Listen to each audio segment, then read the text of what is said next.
मोहल्ले में पानी पूरी वाला। मुंबई शहर के बांद्रा जैसे पॉश एरिया में बनी अजनारा कॉलोनी बड़ी ही पॉश थी। इस पॉश इलाके में शहर के बड़े अमीर लोग रहते थे, जिनकी बड़ी बड़ी कोठियां इस मोहल्ले में थी।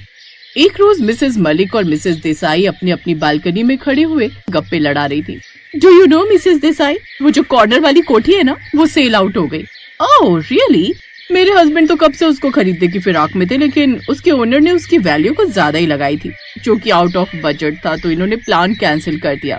ओह, वैसे हम भी सोच रहे थे परचेज करने की, हमें बजट का भी कोई इशू नहीं था, लेकिन वो क्या है ना, इन्होंने एक नया बिजनेस स्टार्ट करने का प्लान किया है, तो सारी इन्वेस्टमेंट उसमें डाल दिए। डोंट नो अब किसने खरीदा इसे। वो दोनों ये बातें कर ही रहे थे कि तभी उस कोठी के एक छोटे गेट से आशुतोष नाम का एक आदमी साधारण से कपड़े पहनकर गोलगप्पे का ठेला लेकर बाहर आता है। अरे संभावना कहाँ रह गई भाई? तुम जानती हो ना, मुझे काम पर देर से पहुंचना पसंद नहीं। आशुतोष के ये कहते ही अंदर से उसकी पत्नी संभावना जल्दी से बाहर आती है। आ गई जी, 2 मिनट का भी सब्र नहीं है आपको। अच्छा चलो अब चलते हैं, आज पहला दिन है इस मोहल्ले में, तो देर नहीं होनी चाहिए। वो दोनों ठेला लेकर चल पड़ते हैं। उन्हें देख मिसेस मलिक और मिसेस देसाई का तो जैसे मुंह बन जाता है। ओह गॉड, अब कैसे कैसे लोग यहाँ पर आकर रहने लगे। अब हमें क्या इन ठेले वालों के बीच रहना पड़ेगा? लगता है जिसने कोठी खरीदी है उसका मालिक ने इसे किराए पर डाल दिया। वो दोनों बात कर ही रही थी कि आशुतोष चिल्लाने लगता है, गोलगप्पे ले लो, गोलगप्पे, कुरकुरे बढ़िया गोलगप्पे, आइए आइए। अब पूरी सोसाइटी में ये बात आग की तरफ फैल जाती है कि उस कॉर्नर वाली कोठी में कोई गोलगप्पे के ठेले वाले पति पत्नी रहने आए हैं। अपने इस एरिया का भी कोई स्टैंडर्ड नहीं रहेगा अब, अगर ऐसे ऐसे लोग हमारे बीच रहेंगे। कैसे कैसे लोग किराए पर आने लगे हैं। लेकिन आप जानते हो ना यहाँ का रेंट कितना महंगा, और इन ठेले वालों के बस की बात नहीं इतना किराया भर पाना। हाँ ये बात भी सही है। तो कहीं ऐसा ना हो कि इन्होंने मिस्टर और मिसेस अय्यर दोनों बूढ़े बुढ़िया का खून कर दिया हो। तभी मिसेस देसाई भी वहाँ आ जाती हैं। बिल्कुल ठीक, मुझे भी वही डाउट हो रहा है। जरूर कुछ तो बात है जो ये बात हमसे छुपा रहे हैं। इसका पता लगाने के लिए मेरे पास एक आइडिया है। और वो क्या मिसेस देसाई? हमें किसी भी तरह उस गोलगप्पे वाले की गवार पत्नी को अपनी किटी पार्टी में शामिल करना होगा, ताकि हमें ये पता चल जाए कि इन दोनों ने उसकी ये कोठी कैसे हथिया ली। बिल्कुल ठीक कहा। साथ ही हम उस गवार को इतना जलील करेंगे कि तंग होकर एक दिन वो खुद ये एरिया छोड़कर भाग जाएंगे। अब किटी पार्टी की 10-12 औरतें मिलकर उनके ठेले पर जाती हैं। अरे वाह, आज तो कितनी सारी भौजाई आई हैं हमारे ठेले के गोलगप्पे खाने। नहीं, वो हम ये सब नहीं खाते। वो क्या है ना, हम लोग डाइटिंग कर रहे हैं। हम तो यहाँ आपकी वाइफ से मिलने आए थे। मुझसे? लेकिन क्यों? वो इसलिए क्योंकि अब तुम भी सोसाइटी में रहती हो तो यहीं का हिस्सा हो, इसलिए हम चाहती हैं कि तुम भी हमारी किटी पार्टी ज्वाइन कर लो। इसी बहाने तुम्हारी जान पहचान भी बढ़ जाएगी यहाँ के लोगों से। मैं और किटी पार्टी? अरे अब ये सब भौजाई इतने प्यार से बोलने आई है तो कर लो ना ज्वाइन।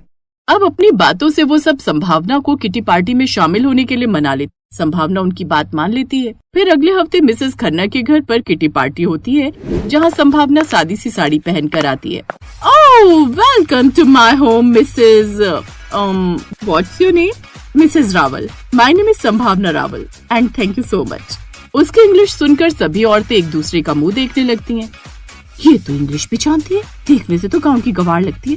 कौन सी बड़ी बात है, पॉश एरिया में ठेला लगाते हैं, कई तरह के ग्राहक आते हैं, फॉरेनर्स भी आते होंगे, इसलिए उनको अट्रैक्ट करने के लिए 2-4 इंग्लिश वर्ड सीख लिए होंगे। लेकिन ये तुम कैसे कपड़े पहनकर आ गई हो संभावना? कम से कम पार्टी में तो कोई महंगी साड़ी पहनकर आती। तुम्हें पता है ऐसी सिंपल साड़ी तो हमारे यहाँ की मेड भी नहीं पहनती, वो भी अच्छी साड़ी पहनकर आती हैं। Oh come on Mrs Khanna, at least ये तो देखो, आप जिससे बात कर रही हो उसका पति एक मामूली सा ठेला लगाता है। अब वो क्या घर चलाएगा और क्या ही इसे महंगी महंगी साड़ियाँ दिलाएगा। वो तो इसकी किस्मत अच्छी है जो यहाँ आकर रहने लगे, और हम अमीर लोगों के साथ इनका उठना बैठना हो गया। संभावना उनकी ये सब बातें लगातार सुने जा रही थी, लेकिन वो उनसे कुछ नहीं कहती। इसके बाद वो सभी पार्टी एंजॉय करती हैं। जहाँ सभी अमीर औरतें आपस में लगी हुई थी, वहीं संभावना एक कोने में बैठी हुई थी। कुछ देर बाद खाना सर्व किया जाता है। अरे ये क्या कर रहे हो तुम? उन मैडम को ये स्पून और फोक क्यों दे रहे हो? तुम्हें इनकी शक्ल देखकर लगता है कि इन्होंने ये सब कभी पकड़ा भी होगा। तुमने देखा ना इतनी महंगी क्रॉकरी देखकर ही कैसे इसकी आंखें फटी की फटी रह गई। संभावना को ये सब बातें चुप तो रही थी, लेकिन वो उस वक्त सब कुछ चुपचाप सह लेती है। दरअसल वो लोग गोलगप्पे का ठेला लगाते थे, इसलिए मोहल्ले में कोई भी उनसे ठीक से बात नहीं करता था। एक शाम, गोलगप्पे ले लो गोलगप्पे।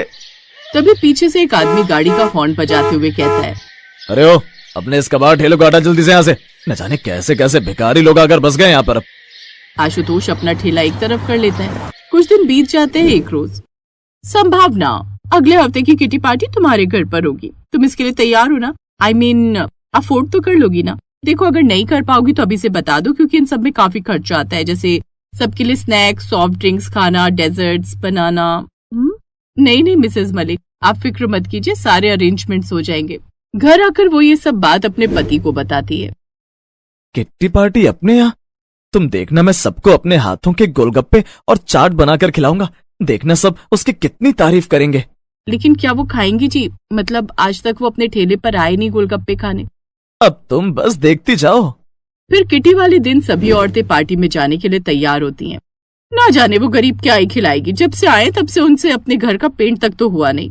हाँ, तुमने देखा नहीं कैसे उनके घर की पपड़ियां तक निकल रही हैं? जब बाहर से ये हाल है तो अंदर से ना जाने क्या होगा। आज पता चल जाएगा क्या खातिरदारी करती है मैडम। अब वो सब तैयार होकर संभावना के घर चली जाती हैं। जहाँ वो अंदर जाती हैं तो उसके बेसमेंट में बड़ी बड़ी महंगी आलिशान गाड़ियां खड़ी होती।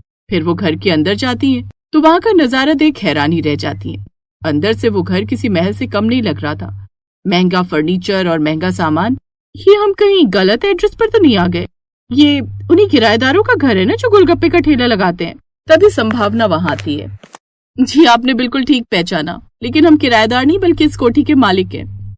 ये सुनकर वो सभी हैरान रह जाती हैं। तुम इस कोठी के मालिक हो, लेकिन भला एक छोटे से ठेले से कोई गोलगप्पे वाला इतना कैसे कमा सकता है? सब पता चल जाएगा। रामू काका, सबके लिए जूस, शेक, सॉफ्ट ड्रिंक और स्नैक्स ले आओ। जिसके बाद उनके सामने ढेर सारे स्नैक्स परोसे जाते हैं, और वो भी विदेश की क्रॉकरी सेट में। वाह, ये वाला क्रॉकरी सेट तो मैंने जापान में देखा था। आपने बिल्कुल ठीक पहचाना, इसे हमारे जापान के बिजनेस पार्टनर ने हमें गिफ्ट किया था। Business partner?